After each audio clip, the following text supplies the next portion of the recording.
Hello students, I hope all is fine and will be fine. I am also fine. तो banking company में हम लोग आज आगे बढ़ रहे हैं। अभी तक अपन ने एक टॉपिक कवर कर लिया था, रिबेट ऑन बिल्स डिस्काउंटेड। इसके बाद में मैं नेक्स्ट टॉपिक कवर कर रहा हूँ, आरबीआईज प्रूडेंशियल नॉर्म्स। तो सभी लोग मेरे साथ में लिखेंगे RBI's prudential norms. आरबीआईज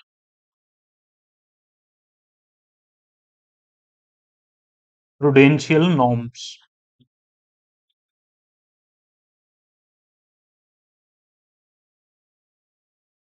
RBI prudential norms के अंदर मैंने आपको जब स्टार्ट करा था लेक्चर नंबर 1 के अंदर, तो मैंने आपको बताया था कुछ सब हेडिंग भी मिलेगी। तो उसमें मैं सबसे पहले स्टार्ट कर रहा हूं, इनकम रिकॉग्निशन।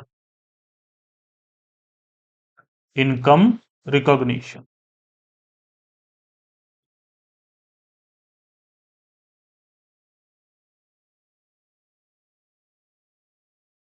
इनकम रिकॉग्निशन एक बार पहले पूरा नोट डाउन कर लेते हैं, उसके बाद में इसको समझते हैं। तो इसमें लिखेंगे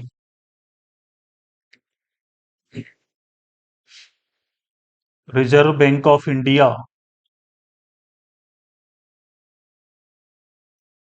reserve bank of India issued guidelines issued guidelines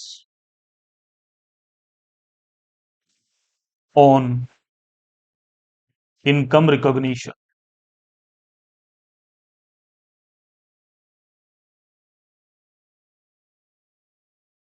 RBI ने बैंकों को गाइडलाइन इश्यू कर रखी है कि आपको इनकम को किस तरह से रिकॉग्नाइज करना है। आगे लिखेंगे RBI directed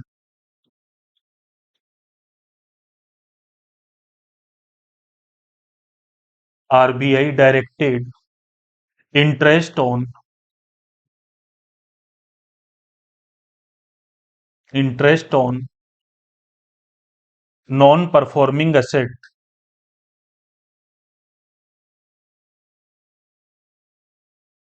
interest on non performing asset, इसको शॉर्ट में क्या बोलते हैं, एनपीए। अब सर ये एनपीए क्या होता है, तो इसको अपन अगला जो हेडिंग आएगा उसके अंदर कवर करेंगे, classification of assets. RBI directed not interest on non performing asset not to be recognised या not to be included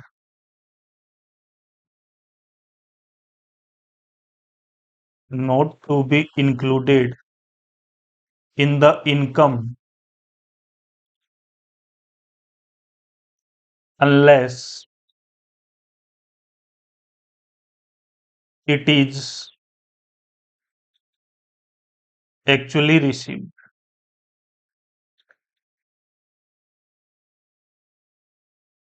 or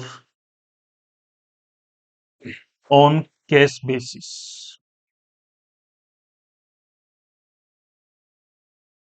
sir simple मतलब है कि एनपीए की इनकम जो है वो किस तरह से रिकॉग्नाइज होगी, कौन से बेसिस पर रिकॉग्नाइज करनी है अपने को, कैश बेसिस को। एग्जाम में इस पॉइंट से न्यूमेरिकल आता है 2 से 3 नंबर के अंदर, लास्ट टू लास्ट अटेम्प्ट भी आया था। आगे लिखेंगे income on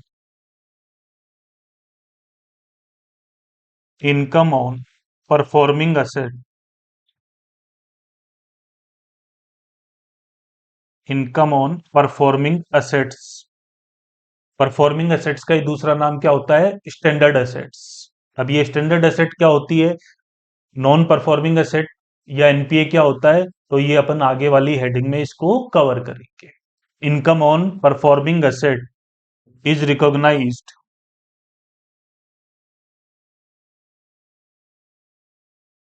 recognised on accrual basis.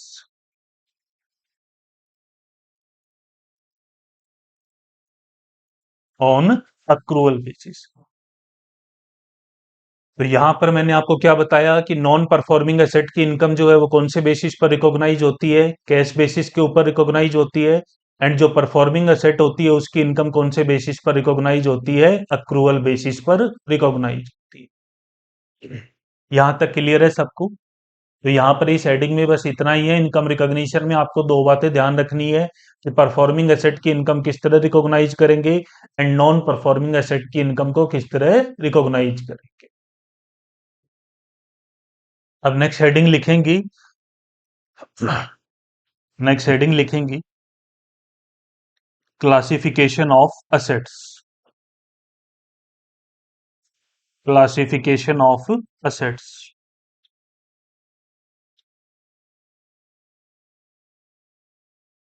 Classification of assets. अब क्या सर, यहाँ पर बैंक जो है असेट्स को अपना करंट एसेट और नॉन करंट एसेट के रूप में क्लासिफाई करेगा क्या? तो answer is no.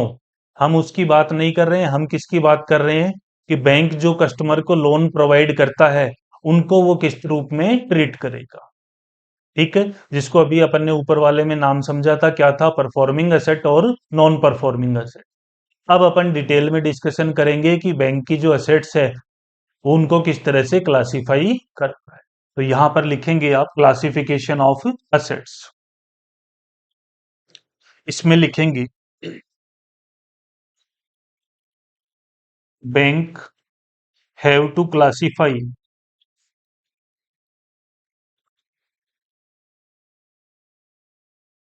Bank have to classify their advances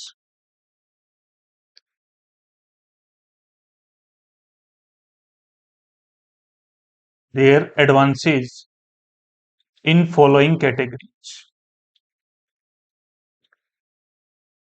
in following categories. क्या बैंक अपनी मर्जी से कर रहा है क्या? तो आंसर इज नो। इनको कौन गाइडलाइन प्रोवाइड करता है? आरबीआई इनको गाइडलाइन प्रोवाइड करता है। तो यहां पर लिखेंगे सबसे पहले आप, एक होता है अपना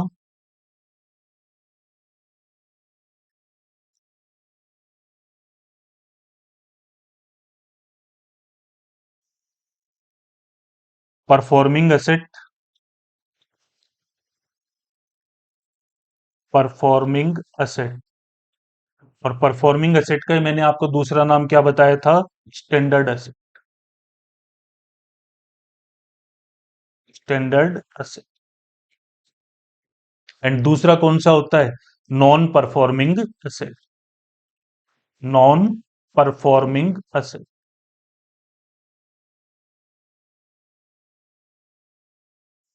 जिसको शॉर्ट में क्या बोलते हैं? एनपीए। और आज के दिन सबसे ज्यादा टेंशन बैंक को किसकी रहती है? एनपीए की ही टेंशन रहती है। हर बैंक ये चाहेगा कि उसका एनपीए जो है वो कम से कम हो, क्योंकि वहां पर फिर आगे उसके टेंशन स्टार्ट हो जाती है। तो यहाँ पर अभी तक मैंने आपको बताया था कि बैंक जो है वो क्लासिफिकेशन करेगा अपने एडवांसेज का किस मोड में? दो मोड से। पहला कौन सा था? Standard asset. और दूसरा non performing asset. Standard asset का ही दूसरा नाम क्या होता है? Performing asset. यहां तक क्लियर है सबको? ठीक। अब इसके बाद में नॉन परफॉर्मिंग एसेट है, वो आगे फर्दर क्लासिफाइड होती है। तो इसमें लिखेंगे आप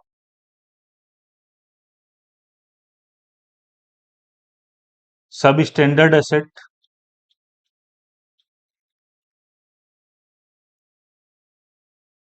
एक बार मैं पूरा आपको नोट डाउन करवाऊंगा, पूरा एक्सप्लेन करूंगा, और लास्ट में इसमें मैं पूरा सम अप कर दूंगा कि इसमें किस तरह से क्लासिफिकेशन है। यहां पर नॉन परफॉर्मिंग एसेट में मेनली टाइम पीरियड का ध्यान रखा गया है। तो सब स्टैंडर्ड एसेट, देन आप करेंगे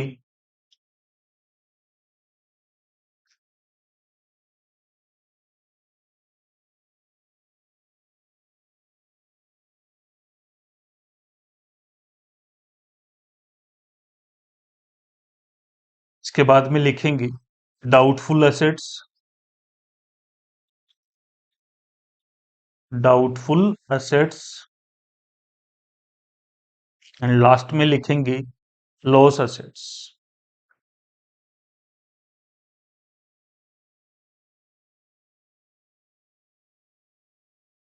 यहाँ तक क्लियर है सबको? तो सबसे पहले मैं आपको बता दूं इसमें कितने मेन कैटेगरी होगी एसेट की। दो मेन कैटेगरी होगी। पहला कौन सा होगा? परफॉर्मिंग एसेट या स्टैंडर्ड एसेट। उसके बाद में कौन सा होगा? नॉन परफॉर्मिंग एसेट, और उसको ही शॉर्ट में क्या बोलते हैं? एनपीए बोलते हैं। नॉन परफॉर्मिंग एसेट फिर फर्दर क्लासिफाइड होगी कि कितनी कैटेगरीज में? थ्री कैटेगरीज में। फर्स्ट कौन सा होगा? सब स्टैंडर्ड एसेट। उसके बाद में डाउटफुल एसेट, और तीसरे नंबर पर कौन सा होगा? Loss assets. अब सर पॉइंट ये आता है कि अपन इनको क्लासिफाई ही क्यों कर रहे हैं? इस तरह से क्लासिफाई करने से क्या फायदा होगा? तो यहाँ पर आगे जो अपना नेक्स्ट हेडिंग होगा, प्रोविजन किस तरह से बनाते हैं असेट्स के ऊपर, अपन क्या बनाते हैं? अपन सबको पता है, प्रोविजन बनाते हैं। तो प्रोविजन के लिए अपने को इसको क्लासिफाइड कर रखा है आरबीआई ने।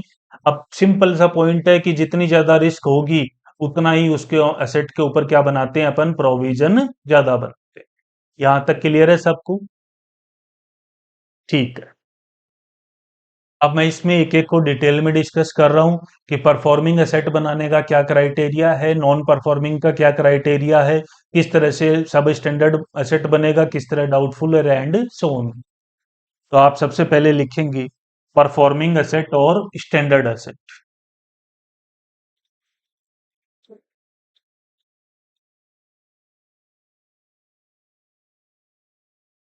परफॉर्मिंग एसेट इसमें लिखेंगे परफॉर्मिंग एसेट इज वन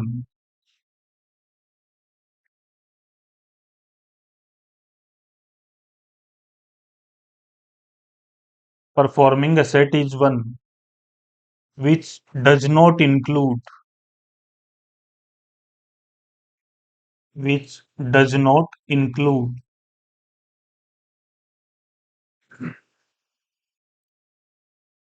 या इस तरह से लिख सकते हैं, performing asset is one which does not disclose करके लिख सकते हैं,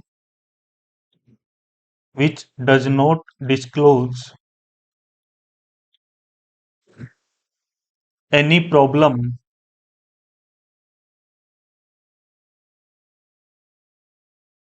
प्रॉब्लम फॉर रियलाइजेशन।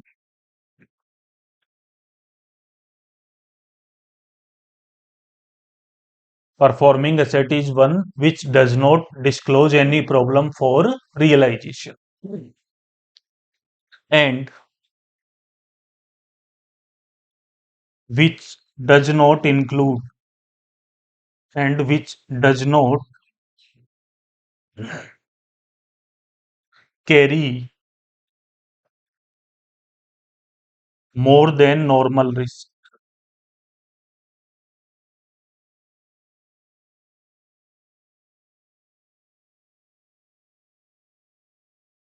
सर इसका मतलब क्या है? तो सिंपल वर्ड में अगर मैं आपको बताऊं कि परफॉर्मिंग एसेट और स्टैंडर्ड एसेट का क्या मतलब होता है, तो बैंक को इतना इसमें बिलीव है कि जिस पर्सन को या जिसको भी अपन ने क्या दिया है, लोन्स या एडवांस दिया है, वहां से पैसा पूरा का पूरा रिकवर हो जाएगा इंक्लूडिंग इंटरेस्ट। अब देखो ये तो हल्का फुल्का रिस्क तो रहता ही है, इसीलिए यहाँ पर किस क्या बोला गया है कि carry more than normal risk. मतलब ऐसा नहीं है कि बहुत ज्यादा चांसेस है कि वो पैसा डूब जाएगा। इसीलिए कौन सी कैटेगरी में रखा गया है? परफॉर्मिंग एसेट की कैटेगरी में रखा। अब सिंपल सा बात है कि परफॉर्मिंग एसेट यहाँ पर आपने को देखने से समझ में आ रहा है कि यहाँ पर इस एडवांस के अंदर बैंक को जो है टेंशन बहुत कम है, क्योंकि बैंक को पूरा बिलीव है कि अमाउंट पूरा रिकवर हो जाएगा। तो क्या इस पर ज्यादा अमाउंट का प्रोविजन बनेगा क्या? तो आंसर इज नो, क्योंकि यहाँ पर रिस्क कम है। रिस्क कम है तो प्रोविजन का अमाउंट भी क्या होगा? कम होगा। तो इस पर कितना प्रोविजन बनेगा वो अपन अगली हेडिंग जो आएगी उसमें कवर करेंगे। उसको सेपरेट हेडिंग में लिया मैंने, provision for loans and advances के नाम से।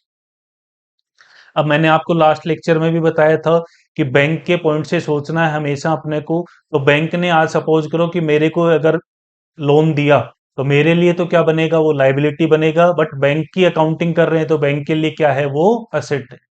इसीलिए यहां पर मैंने हेडिंग का नाम क्या रखा था? Classification of assets. इसके बाद में मैं स्टार्ट आगे बढ़ रहा हूं इसमें। ये मैंने आपको बताया परफॉर्मिंग एसेट। इसके बाद में अपन लिखेंगे और समझेंगे उसको नॉन परफॉर्मिंग एसेट। सबसे ज्यादा टेंशन ही किसमें है? Non performing asset. Non performing asset,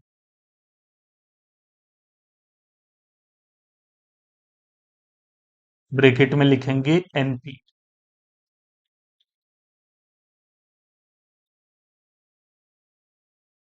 इसमें लिखेंगे वेयर इंटरेस्ट और principal of instalment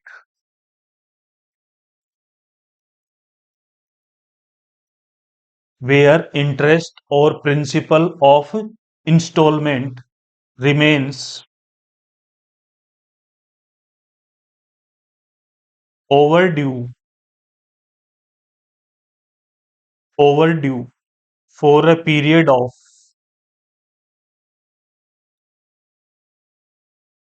for a period of more than 90 days, for a period of more than 90 days will be treated as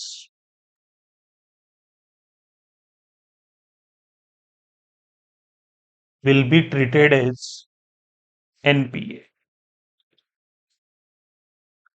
अब sir यहाँ पर time period अपने को given है कि सपोज करें कि अपने को पेमेंट करना था बैंक को, लेकिन अपन ने बैंक को जो ड्यू डेट थी उसके बाद में भी कितने दिन तक पेमेंट नहीं करा। यहाँ पर अपने को स्पेशली बोला हुआ है कि मोर देन 90 डेज, 90 डेज तक भी क्या नहीं होगा, वो एडवांस एनपीए की कैटेगरी में नहीं आएगा। 90 के बाद में अगर ओवर ड्यू रह जाता है, मतलब सिंपल वर्ड में बोलूं 91 जो डे होगा, उस दिन बैंक उस एडवांस को किस में क्लासिफाई करेगी, एनपीए की कैटेगरी में क्लासिफाई करेगी। अब सिंपल सा पॉइंट है कि बैंक जब भी लोन प्रोवाइड करता है तो बैंक को स्टार्टिंग में तो पता होता नहीं है कि किस पर्सन से अपना लोन वापिस आ जाएगा या लोन वापिस नहीं आएगा।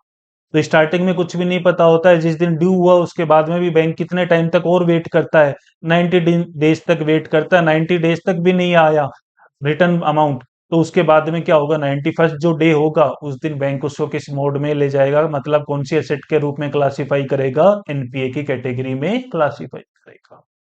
अब सर यहाँ पर एक पॉइंट और आता है, क्या जो इंस्टॉलमेंट है, ये इंस्टॉलमेंट मतलब क्या होता है, इंस्टॉलमेंट में कितने कंपोनेंट होते हैं, हायर परचेज चैप्टर जो अब आएगा जब अपन डिटेल में और देखेंगे, कितने कंपोनेंट होते हैं इंस्टॉलमेंट में, दो कंपोनेंट होते हैं, एक होता है अपना प्रिंसिपल और दूसरा क्या होता है, इंटरेस्ट। तो यहाँ पर सिंपल अपने को बोला हुआ है वेयर इंटरेस्ट और प्रिंसिपल, अगर मान लो मैंने इंटरेस्ट का पेमेंट कर दिया और प्रिंसिपल का नहीं करा, तो भी किस मोड में जाएगा, वो आगे एसेट एनपीए की कैटेगरी में जाएगा। यहां तक क्लियर है सबको? ठीक है सर। अब बढ़ते हैं अपन आगे। अब ये तो हो गया नॉन परफॉर्मिंग एसेट, उसके बाद में भी क्या जरूरत है कि और आगे क्लासिफाई करते जा रहे हैं। अब सिंपल सा पॉइंट है, अगर मान लो बैंक को पैसा रिटर्न नहीं होगा तो बैंक की टेंशन क्या होगी, बढ़ती जाएगी उस एडवांस के लिए, और उसके ऊपर फिर प्रोविजन का अमाउंट भी क्या चाहिए, बनता जाएगा, ज्यादा बनता जाएगा। इसलिए प्रोविजन का अमाउंट कितना होगा उसको डिसाइड करने के लिए आगे ये क्या करा हुआ है, क्लासिफिकेशन करा हुआ है। क्लियर है यहां तक? ठीक है। अब अपन बढ़ते हैं इससे आगे। इसके बाद में मैंने आपको कैटेगरी बताई थी। सबसे पहले अभी तक का मैं एक बार सम अप कर रहा हूं कि जहां पर बैंक को कोई टेंशन नहीं है, पूरा अमाउंट रियलाइज हो जाएगा, कोई हल्की फुल्की रिस्क हो सकती है, तो उसको एसेट को कौन सी कैटेगरी में करेगा, वो कैटेगराइज स्टैंडर्ड एसेट बोल दो या परफॉर्मिंग एसेट बोल दो। इसके बाद में कौन सा आता है, non performing asset. Non performing में क्या होता है कि पेमेंट ड्यू हो चुका है, मतलब इंस्टॉलमेंट ड्यू हो चुकी है और फिर भी पर्सन पेमेंट नहीं कर रहा है, तो वो बैंक कितने टाइम तक उसको एनपीए में नहीं बनाएगा, 90 डेज तक वो एनपीए नहीं बनेगा, लेकिन जैसे ही 91st डे आएगा उस दिन वो एडवांस है कौन सी कैटेगरी में चला जाएगा, नॉन परफॉर्मिंग एसेट की कैटेगरी में चला जाएगा। अब इसके बाद में आता है अपने पास में कौन सा, सब स्टैंडर्ड एसेट। तो नेक्स्ट हेडिंग लिखेंगे आप, सब स्टैंडर्ड एसेट।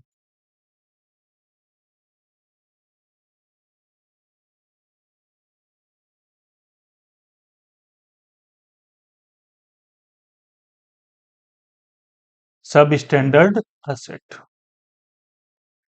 इसमें लिखेंगे सब standard asset is one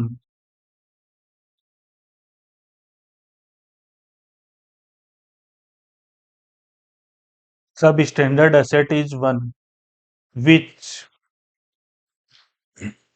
has been classified which has been classified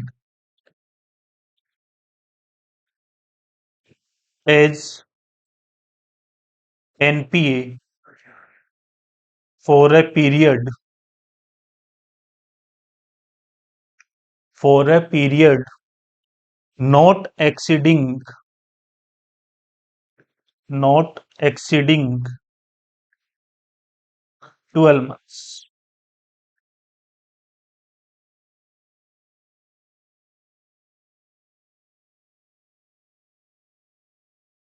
not exceeding 12 months. Simple word में अगर मैं बात करूं तो सबसे पहले अपन ने क्या करा, एनपीए बनाया।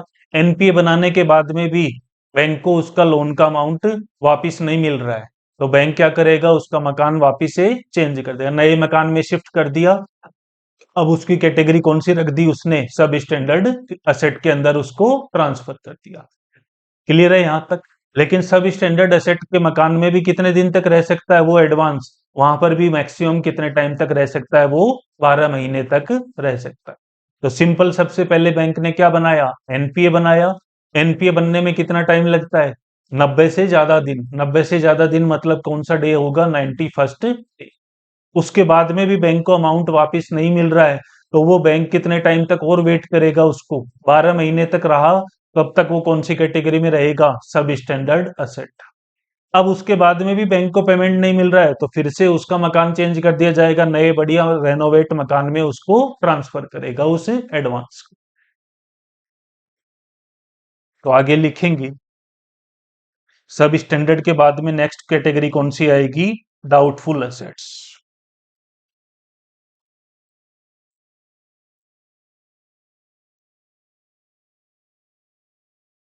डाउटफुल असेट, इसमें लिखेंगे, इसमें आपको ये टाइम पीरियड ध्यान रखना है, क्योंकि न्यूमेरिकल जब अपन इसके क्वेश्चन करेंगे तो वहां पर अपने को टाइमिंग डेटा मिलेगा, मतलब इस डेट से इस डेट तक था, इस डेट से इस डेट तक था। तो अपने को खुद को कैलकुलेट करना पड़ेगा कि ये कौन सी कैटेगरी का एडवांस है। क्वेश्चन मांगता है कि इसको कैटेगराइज करिए कि ये असेट है, स्टैंडर्ड है या सब स्टैंडर्ड है या डाउटफुल है या लॉस असेट्स। तो लिखेंगे डाउटफुल असेट्स, इसमें लिखेंगे asset has remains in set has remains in substandard category substandard category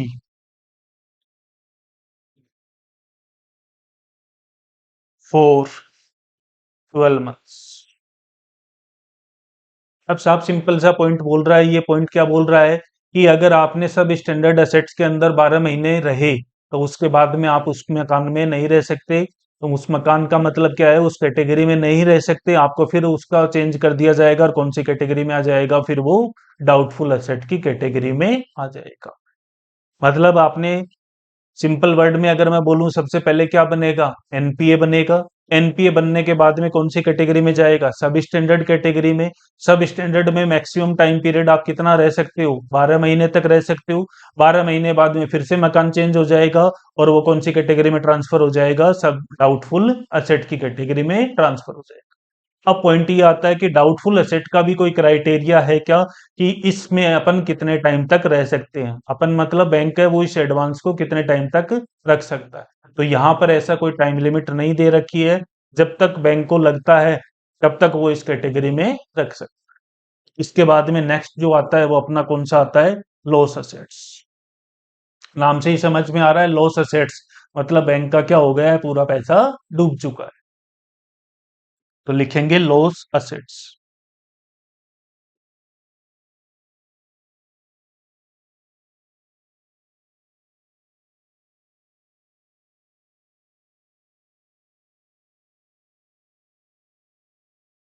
इसमें लिखेंगे a loss asset is one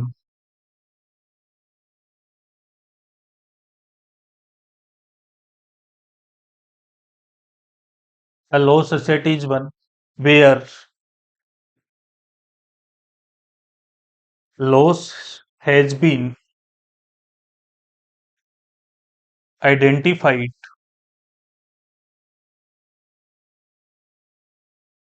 by auditor. Loss asset का मतलब क्या होता है, जहां पर ऑडिटर बोल देता है कि आप इस एडवांस को अब डाउटफुल में मत रखिए, अब इसका और वेट मत करिए, ये जा चुका है। जा चुका है मतलब या तो उसकी, जिसने भी लोन लिया था उसकी डेथ हो चुकी है, या वो क्या हो चुका है, दिवालिया हो चुका है, इंसॉल्वेंट हो चुका है। क्लियर है यहां तक? मतलब अब उसका और वेट नहीं करना है। तो ये अपने कैटेगरीज है। मैं एक बार आपको कैटेगरीज को वापस से बता रहा हूँ। सबसे पहले मैंने बताया था बैंक जो क्लासिफाई करता है असेट्स को, वो किस में करता है, सबसे पहले परफॉर्मिंग असेट और non performing asset. Performing asset का मतलब क्या था, जहां पर बैंक को कोई भी टेंशन नहीं है कि जितना अमाउंट अपन ने उस पर्सन को लोन के रूप में दिया है वो सारा अमाउंट इंक्लूडिंग इंटरेस्ट अपने को वापिस मिल जाएगा। नॉन परफॉर्मिंग एसेट का मतलब क्या है, जहां पर इंटरेस्ट या प्रिंसिपल, देखो वहां पर मैंने आपको वर्ड क्या लिखवाया है, और वर्ड लिखवाया है। ऐसा नहीं है कि पूरी इंस्टॉलमेंट की बात है, या तो इंटरेस्ट होगा या क्या होगा, प्रिंसिपल। दोनों में से भी अगर एक का भी पेमेंट नहीं हुआ है तो वो कौन सी कैटेगरी में जाएगा, एनपीए की कैटेगरी में जाएगा। लेकिन क्या इमीडिएट जाएगा क्या, आंसर इज नो। कितने टाइम पीरियड बाद में, 90 डेज के बाद में। सिंपल वर्ड में बोलूं तो कौन सा होगा, 90 के बाद में कौन सा डेज आएगा, 91st डेज। अब 91st डेज तक को अपन ने किस मोड में क्लासिफाई कर दिया, एनपीए के रूप में। लेकिन जिससे भी, जिसको भी लोन दिया हुआ है वहां से लोन का अमाउंट वापिस नहीं आ रहा है, मतलब वो पर्सन रिटर्न नहीं कर रहा है। तो उसके बाद में मैक्सिमम कितने टाइम पीरियड तक और वेट करेगा बैंक, 12 महीने तक। तब तक वो कौन सी कैटेगरी में रहेगा, सबसे पहले कौन सा था, परफॉर्मिंग, फिर कौन सा था, नॉन परफॉर्मिंग, उसके बाद में कौन सा था, सब स्टैंडर्ड। तो 12 महीने तक वो सब स्टैंडर्ड में रहेगा। उसके बाद में भी अगर अमाउंट वापस नहीं मिल रहा है बैंक को, तो बैंक उस एडवांस को फिर वापस और चेंज कर देगा, कौन सी कैटेगरी में ले आएगा, डाउटफुल असेट्स की कैटेगरी में ले आएगा। लेकिन डाउटफुल में क्या कोई टाइम पीरियड है क्या, तो आंसर इज नो। डाउटफुल में कोई टाइम पीरियड नहीं है, जितने टाइम तक मन हो उतने टाइम तक बैंक उसको क्लासिफाई कर सकता है। इसके बाद में नेक्स्ट आती है अपनी लॉस असेट्स। लॉस असेट्स का मतलब क्या होता है, जहां पर ऑडिटर को ये लग जाता है कि अब ये अमाउंट वापस नहीं आएगा, तब ऑडिटर बोल देता है बैंक को आप इसका वेट मत कीजिए। जैसे कई बार अपन भी किसी का वेट करते हैं और वो बाद में पता लगता है कि वो नहीं आएगा, वेट करने का कोई फायदा नहीं है। क्लियर है?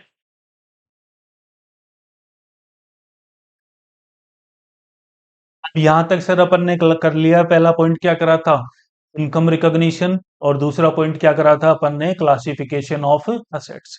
अब ये जो क्लासिफिकेशन करा है, इसके ऊपर बैंक, आरबीआई की गाइडलाइंस है कि इसके अकॉर्डिंग आपको क्या बनाना पड़ेगा, इन एडवांस के ऊपर प्रोविजन बनाना पड़ेगा। तो क्या सर मन मन मर्जी से बैंक बना सकता है क्या, तो answer is no. RBI time to time है इसके ऊपर रेट प्रेस्क्राइब करता है कि आपको अगर स्टैंडर्ड एसेट है तो इतना प्रोविजन बनाना पड़ेगा, सब स्टैंडर्ड है तो इतना है, लॉस एसेट है तो इतना प्रोविजन। तो अगला हेडिंग मैं वही कवर कर रहा हूं, provision for loss, loans and advances. और इसमें से भी न्यूमेरिकल जो आता है वो 3 से 4 नंबर तक का आता है। लिखेंगे,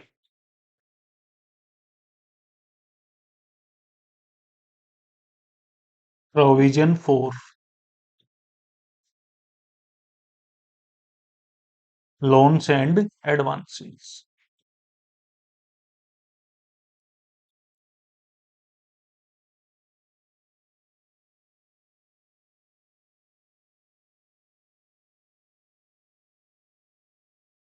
अब सबसे पहले मैंने आपको बताया था कौन सा था, स्टैंडर्ड एसेट। स्टैंडर्ड एसेट बोल दो या क्या बोल दो, परफॉर्मिंग एसेट बोल दो, स्टैंडर्ड एसेट।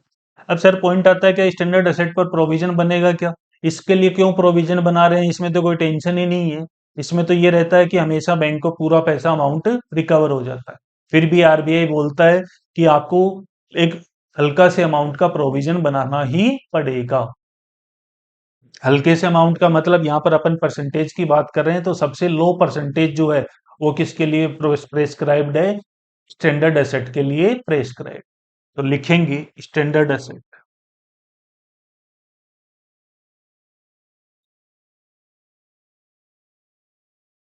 तो सर स्टैंडर्ड एसेट के लिए कितना बनाना है, 0.4%। और सबसे ज्यादा जो स्टूडेंट्स मिस्टेक करते हैं वो इसी के अंदर मिस्टेक करते हैं। मैंने यहाँ पर क्या लिखा हुआ है, 0.4%। अगर मैं सिंपल आपको बोलूं क्या ये 40% है, क्या कई बार जल्दी में एग्जाम में ये करते हैं 0.4% मतलब 0.4%, और उसके अकॉर्डिंग आंसर कैलकुलेट कर देते हैं। तो ये ध्यान रखना, ये क्या है, 0.4%। नेक्स्ट लिखेंगे सब स्टैंडर्ड असेट।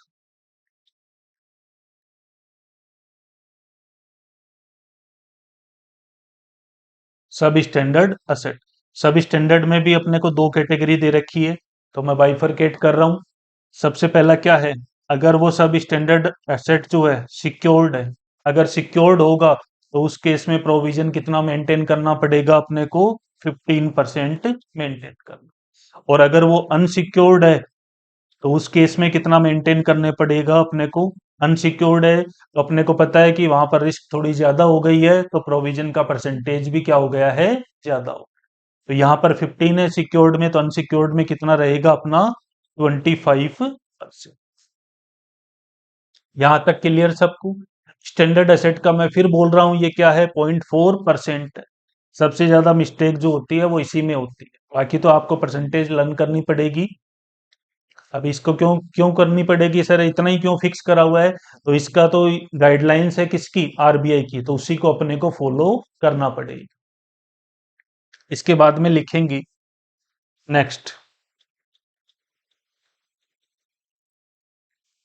स्टैंडर्ड एसेट हो गया, सब स्टैंडर्ड हो गया, इसके बाद में लिखेंगे डाउटफुल असेट्स।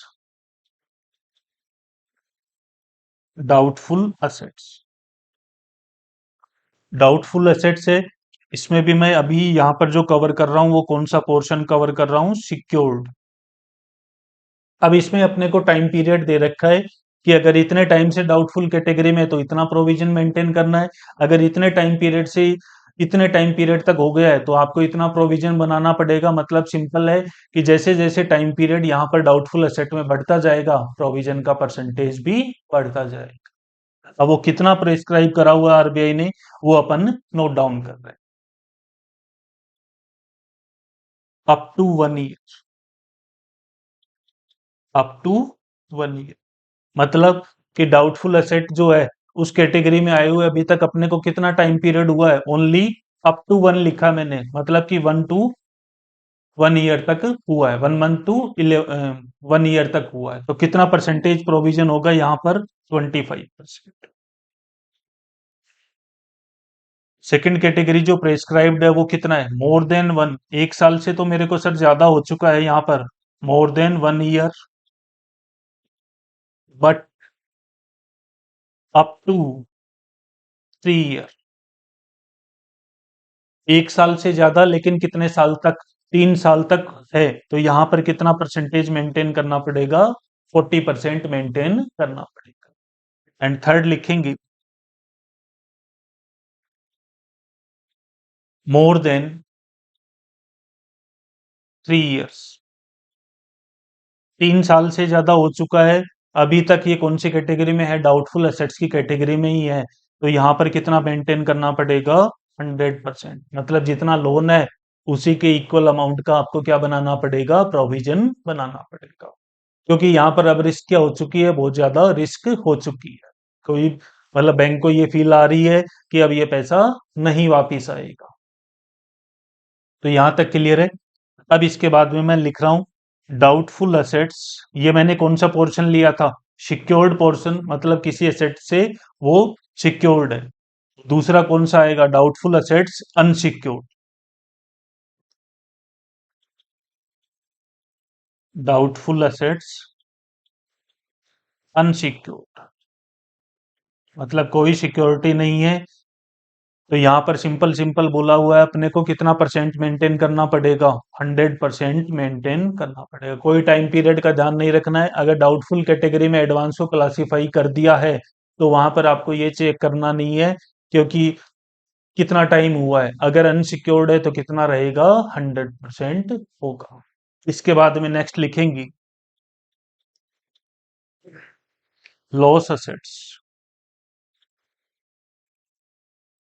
लॉस असेट्स, तो लॉस असेट्स पर कितना प्रोविजन है? 100% है। यहाँ तक सबने नोट डाउन कर लिया होगा और सबको ये क्लियर भी हो चुका होगा। मैं एक बार पूरा रिपीट कर रहा हूँ। स्टैंडर्ड एसेट पर कितना होगा? 0.4%। सब स्टैंडर्ड एसेट में दो कैटेगरी है। पहला कौन सा? सिक्योर्ड और दूसरा अनसिक्योर्ड। अगर सिक्योर्ड है तो कितना होगा? 15% और अनसिक्योर्ड में 25%। डाउटफुल की अगर मैं बात करूँ तो डाउटफुल में भी दो कैटेगरी है, सिक्योर्ड और अनसिक्योर्ड। लेकिन सिक्योर्ड में टाइम पीरियड अपने को प्रेस्क्राइब्ड है। अगर डाउटफुल कैटेगरी में आए हुए 1 साल ही हुआ है तो कितना परसेंटेज प्रोविजन मेंटेन करना पड़ेगा? 25। लेकिन अगर 1 साल से ज्यादा हो चुका है और कितने साल तक? 3 साल तक, तो कितना परसेंट प्रोविजन होगा? 40%। और 3 साल से भी ज्यादा हो चुका है मतलब सोच, अगले ने सोच ही लिया कि पे अपने को बैंक को रिटर्न करना ही नहीं है, तो उस केस में कितना होगा? 100%। और अगर डाउटफुल असेट्स है अनसिक्योर्ड कैटेगरी में तो कितना होगा? 100%। लॉस एसेट्स के ऊपर है तो लॉस एसेट्स को कौन आइडेंटिफाई करता है? ऑडिटर बता देता है कि अब ये पैसा नहीं आएगा, तो आप इसको क्या कर दें? राइट ऑफ कर दें। तो इस पर कितना होगा? 100%।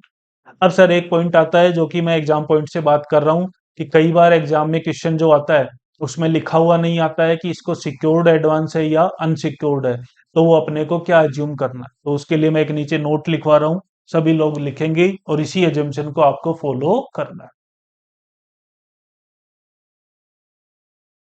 लिखेंगे, if question is silent, if question is silent regarding secured और अनसिक्योर्ड, क्वेश्चन में कहीं ये अपने को बता ही नहीं रखा है कि ये एडवांस जो है सिक्योर्ड है या अनसिक्योर्ड है, तो अपने को क्या करना है? देन ऑलवेज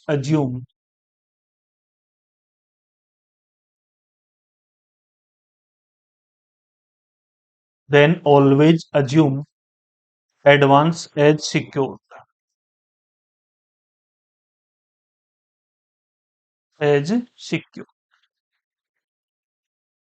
तो हमेशा अपने को क्या अज्यूम करके चलना है उस केस में? सिक्योर्ड मानते हुए चलना है।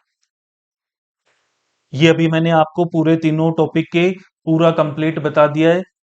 नेक्स्ट लेक्चर के अंदर अपन इसके पूरे न्यूमेरिकल करेंगे और इसमें अपने को खुद को आइडेंटिफाई करना पड़ेगा कि ये सेट कौन सी कैटेगरी में